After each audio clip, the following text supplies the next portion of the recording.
Assalamualaikum warahmatullahi wabarakatuh. Halo semua, perkenalkan nama saya Suhartini dengan NIM 2092200037, kelas 1A Pendidikan Islam Anak Usia Dini. Baiklah, di sini saya akan menjelaskan tentang aliran kognitif, tokoh dan teori tentang dinamika perilaku manusia. Belajar kognitif merupakan sebagian proses memfungsikan unsur-unsur kognisi, terutama unsur pikiran yang dapat mengenal memahami stimulus yang datang dari luar. Teori belajar kognitif lebih menekankan pada proses pembelajaran yang terjadi dalam akal pikiran manusia. Belajar adalah suatu aktivitas mental atau berpikir yang berlangsung dalam interaksi aktif, pemahaman, keterampilan, dan nilai-nilai sikap yang berlaku relatif. Selanjutnya, A. Belajar aktif.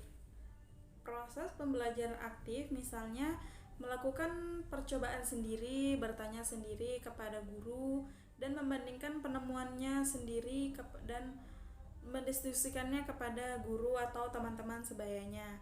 B. Belajar lewat interaksi sosial. Belajar dengan interaksi sosial itu dapat berbagi pendapat kepada teman-teman sebayanya atau teman-teman kelas. C. Belajar lewat pengalamannya sendiri. Menggunakan pengalaman nyata, perkembangan kognitif akan lebih baik daripada menggunakan bahasa untuk berkomunikasi. Selanjutnya tentang tokoh-tokoh teori belajar kognitif. Yang pertama, teori belajar developmental dari Jean Piaget.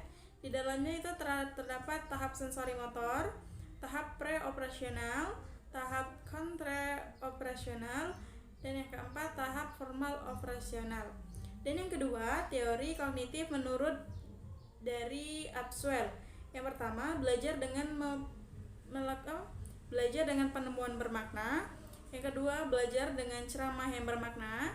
Yang ketiga, belajar dengan penemuan yang bermakna. Dan yang keempat, belajar menghafal perlakuan dengan bermakna. Yang ketiga, teori kognitif menurut Graham Brunner. Itu ada tahap informasi untuk memperoleh pengalaman baru. Yang kedua, tahap informasi untuk memahami dan menganalisis pengalaman. Yang ketiga, tahap evaluasi transformasi. Dan yang keempat, teori belajar kognitif Gelsan oleh Merriweather.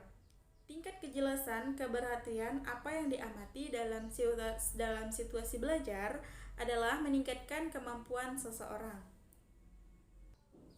Dan yang kelima, teori belajar kognitif Freud dari Kurt Lewin. Medan kekuatan psikologis yaitu bereaksi disebut life space untuk mencakup perwujudan individu bereaksi. Oke, lanjut. Ciri-ciri aliran belajar kognitif. Yang pertama, mementingkan apa yang ada di dalam diri manusia. Yang kedua, mementingkan peranan kognitif. Yang ketiga, mementingkan kondisi waktu sekarang.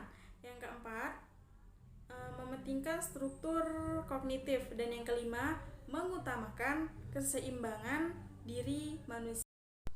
Oke, slide selanjutnya. Teori tentang dinamika perilaku manusia. Yang A. Motivation. Timbulnya kekuatan dan terjadi kesiapsediaan sebagai akibat terasanya kebutuhan jaringan atau sekresi hormonal dari dalam diri organisme atau karena terangsang oleh stimulus tertentu. Yang B. Motivated behavior. Bergeraknya organisme ke arah tujuan tertentu dengan sesuai sifat kebutuhan yang hendak dipuaskan. Misalnya rasa lapar, kita akan cari makan dan memakannya. Yang C.